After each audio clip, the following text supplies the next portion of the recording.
Hello everyone, welcome back to the video where in this quick review I'm gonna be reviewing the Narwal Freo Z Ultra. So is it better than the Zero X Ultra, or you should skip it? This is what we will be finding out in this video. So as you can see that this is Narwal Freo Z Ultra robot vacuum and mop, and I will also put the link of it down in the description.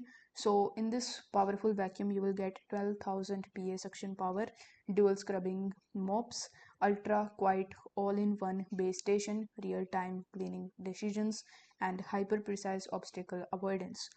If you want to know more about in details, you can read the information that is given on this page. For the review purpose, I'm gonna use Reddit, where this person asked the same question, and in response people are saying that they like this product. So you can read the comments and then you can make up your mind whether you should purchase it or not. So that was it for this video. If you found this video helpful, then don't forget to like it and subscribe to the channel. Thank you so much for watching.